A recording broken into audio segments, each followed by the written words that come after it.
The movie begins when a new student named Yaki attended her new school. Yaki, she was previously a target of bullying at her old school, and because of that, she was scared when the teacher asked her to introduce herself to her new friends.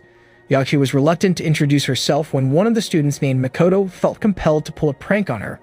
He forced Yaki to open a soda can he gave to her, but when she opened it, it spilled and wet the teacher. As a result of that incident, Makoto was called to the teacher's room. The teachers realized that Makoto often pranked his friends at school. They asked Makoto to take all his toys out of his bag. Meanwhile, Yaki waited outside because she was also affected by that incident. While waiting for Makoto, Yaki got to know Makoto's best friend named Kita and found out from him that Makoto was an orphan. Kita told her that he became friends with Makoto because he is also an orphan. Years later, Makoto, Kita, and Yaki entered junior high school. One day, Makoto wanted to buy Kita a drink, but when Kita cracked the can open, the content gushed out. Turned out, Makoto was pulling a prank on him. Even though Makoto often pranked him, Kita always laughed it off. One day, Makoto asked Yaki about the thing that scared her. Yaki said that what scared her the most was if she was forgotten because in elementary school she was often bullied. This treatment made Yaki sad because he just wanted to be appreciated by his friends and didn't want to be forgotten. After hearing Yaki's story, Makoto took Yaki to meet her old friends who used to bully her back then, and after meeting them, Makoto immediately beat and asked them to apologize to Yoshi, but they refused to apologize. Suddenly, Makoto apologized to them first, but it was a prank. They then ran away from them. Makoto explained to Yaki that the prank would remind them of her. When they entered high school, their friendship was still as strong as ever. While hanging out together, Yaki told her friends that she ordered her favorite food and asked them to try it. Suddenly, Makoto told them that he had to leave because he had to go back to class. Kita asked Yaki what she wanted to do after she graduated. Yaki said that she wanted to be an actress because she really likes watching movies, but when Yaki asked back what Kita wanted to do, he replied that he didn't know what he wanted. Yaki jokingly told him to be an assassin. The three of them always spent time together after school. One day, Yaki told Kita and Makoto that she really wanted to see the fireworks during winter.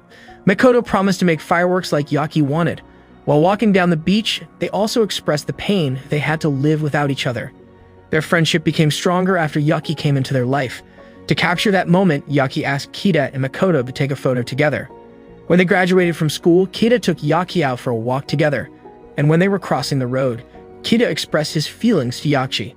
Yaki was surprised and silent. After that brief silence, Yaki revealed that she also liked Kita, but his confession was a bit late because previously, Makoto had expressed his love to her, and she accepted him. After Makoto graduated from school, he worked in a car repair shop. Makoto got appreciation from his boss for his good job, so he asked him to shake hands, but it turned out to be just a prank from Makoto. One day, when Yaki and Makoto were about to cross the road, Yaki immediately stopped Makoto. She angrily told him to use the crossing signal because without them using it, the button wouldn't have any meaning. On Christmas Eve, Makoto met Kita, who was still at the workshop, and told Kita that he wanted to give a surprise to Yaki, which he called the proposal operation. Makoto wanted to give a fireworks attraction as a surprise for Yoki, and he would later propose to her. He even had prepared a ring for her. Makoto asked Kita to wear a Santa Claus costume for the plan. Later that night, Kita and Makoto were busy preparing the fireworks. Makoto couldn't wait for Yoki to arrive, but because Yoki hadn't come yet, Makoto finally decided to pick her up. Kita, who was still waiting, finally had enough of waiting and finally decided to catch up with Makoto. Kita shouted for Makoto, who was standing on the side of the road, then immediately approached him only to be shocked by what he saw. Makoto was crying when he saw Yoki's lifeless body laying down in the middle of the road. While holding the ring that was going to be given to Yaki, Makoto couldn't say a word and approached Yoshi. He then kept the broken glass of the car headlight that hit Yaki that night. Makoto's heart was broken to see his lover die in front of him. Since Yoshi's death, Makoto lost all his life purpose. He lost his spirit for work. One day, a customer came to the workshop with her sports car. The woman immediately asked the mechanics to repair her car. Kita, who saw the damage to the luxury car, immediately called their boss. Meanwhile, Makoto, who was still standing there, immediately approached the car. Makoto really paid attention and observed the car's damage carefully. He saw the broken headlight and took out the glass shard that he picked the night Yaki was killed. He tried to fit it into the broken glass, and it turned out to be perfectly fit. He was shocked and fell silent while looking at the woman's face. Makoto asked the woman what caused the damage. The woman replied that she hit a dog. Knowing that the incident had occurred about 2 months ago, Makoto was curious and asked about the dog's condition after being hit. Without a hint of guilt, the woman replied that maybe the dog was dead. Makoto looked at her with pure anger. but he did not give up and approached the woman who was waiting for her taxi. He asked her to have dinner together, but the woman refused by judging Makoto's appearance from top to bottom arrogantly. Makoto tried to catch up and get the woman's attention by pulling a magic trick. He took a rose out of nowhere and asked the woman to hold it while he pulled his string out of his hands. The woman thought it was very stupid and returned the flowers to Makoto. After the woman left, Kita asked what they were talking about. Makoto told him that he could get that woman for him, and that the fact that they were living in a different world wouldn't be able to stop him. Soon after that, Makoto resigned from his job and disappeared. 2 years later, the boss asked for Kita's help to find Makoto. He was missing for a long time and the workshop was bankrupt. Shortly after, Kita found Makoto living in a cheap apartment. Makoto claimed to have raised money all this time to buy a wine company worth 45 million yen to become someone worthy of Lisa, the mysterious woman who repaired her car at the workshop back then. He then asked Kita to help with the plan that he named Proposal Operation, the same name as the one he planned for Yuki. It was a plan to confess his love for Lisa. Makoto asked Kita to come to a person that could help them to make a fake ID. On the other hand, Makoto lived a hard life to get a lot of money. He worked as a croupier in a casino. Though his job was dangerous, Makoto was very professional in his job. That day, when Makoto returned to his apartment, he watched Lisa on the TV. She was a famous model. Makoto kept admiring her beauty and tried to approach her. Suddenly, Kita showed up to give Makoto his new identity as part of the proposal operation. That new identity would help Makoto to approach Lisa without suspicion. The next day, Makoto went to the owner of a wine company in the hospital.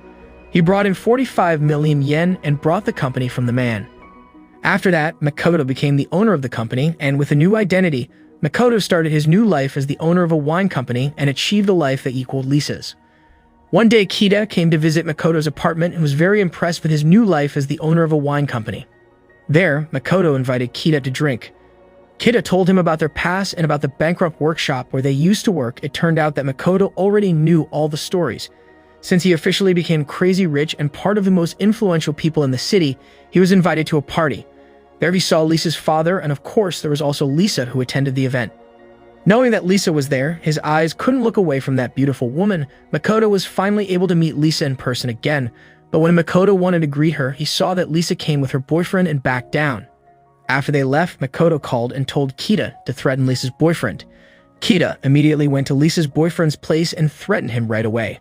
He asked Lisa's boyfriend to leave Lisa immediately, otherwise he wouldn't hesitate to shoot him dead on the spot. After that, Makoto finally got what he wanted. He spent a lot of time with Lisa and made her fall in love with him. One day, Makoto told Kita about the purpose of the proposal operation, which was to revive Yuki's existence, and that the operation would end when Makoto gave a ring to Lisa, but Kita was still confused about Makoto's intention. Makoto told him that the plan had no meaning. Makoto also asked for help from Kita, because this operation would be impossible to do without Kita's help. But while talking to Kita, suddenly, Lisa showed up to pick up Makoto. After thinking for a while, Kita left from there. The next day, Kita's boss asked for Kita's help to give a suitcase to Makoto. Kita immediately rushed to Makoto's apartment and gave the suitcase to Makoto. When it was opened, it turned out that the suitcase contained explosives. To thank Kita, Makoto gave him a glass of wine and asked him to sit down. It turned out that the chair Kita was sitting on had a small explosive installed in it. The chair broke down and almost made Kita trip down. While laughing because his prank succeeded, Makoto told Kita that he was testing his remote control. Long story short, it was Christmas Eve. Makoto and Kita got ready to carry out their plan. Kita wore a Santa Claus costume according to Makoto's request and was walking between the crowd when suddenly he got a call from Makoto, saying that he would give him a prank when in fact Kita also prepared a prank for him. But Makoto smiled and said that he would soon pick up Lisa. Their plan was carried out successfully. They managed to hijack the entire Jumbotron in the street and make a Christmas show which broadcasted Lisa through a hidden camera. The pedestrians who watched the broadcast were very enthusiastic because they thought this was a live broadcast from Lisa, who was a famous model. Makoto was in his hotel room and chatting with Lisa. He told Lisa that their first meeting happened 10 years ago at a car workshop. Lisa couldn't believe what Makoto said, but Makoto explained that all this time he had lied about his identity. He was a mechanic that she met 10 years ago, but Lisa couldn't remember. To remind Lisa, Makoto used the same magic trick that he pulled on Lisa the first time they met.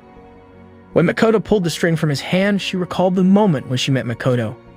Makoto explained that since 10 years ago when they first met, he tried to raise money so he could buy a company. His goal was to achieve the same level in life as her so he could approach her. Lisa misunderstood and thought that the struggle Makoto had all this time was to get close to her and be happy with her. Makoto asked Lisa to pull the string on the rose earlier, and when she did, there was a ring coming out of it. She thought the ring was going to be given to her, but the ring was for Yaki. After that, Makoto gave the broken glass of the car headlight to Lisa and explained about Yachi. He also showed a photo of Yaki to Lisa. Yoshi, the girl Lisa hit a long time ago, was his good friend, but Lisa said that it was a dog that was killed. Makoto said that after finding out about the accident that happened to Yaki, Makoto immediately reported it to the police. He had been waiting for information from the police about Yachi's death, but no information ever came. Even the news in the newspapers and television never reported about the accident, as if nothing had ever happened. Makoto realized that as a politician, Lisa's father had the power to erase the evidence about the accident and made as if it never happened. Finally, Lisa admitted that it was she who hit Yoshi. Lisa didn't realize that she was confessing her crime in front of everyone. Makoto, who heard Lisa's confession, was very angry and immediately took out the remote control he had previously prepared. That was when Kita realized that Makoto planned to carry out a suicide bombing. Kita panicked and immediately called to find Makoto before it was too late. Unfortunately, Makoto had pressed the button and the explosion was inevitable. It all ended with a beautiful yet ironic firework attraction.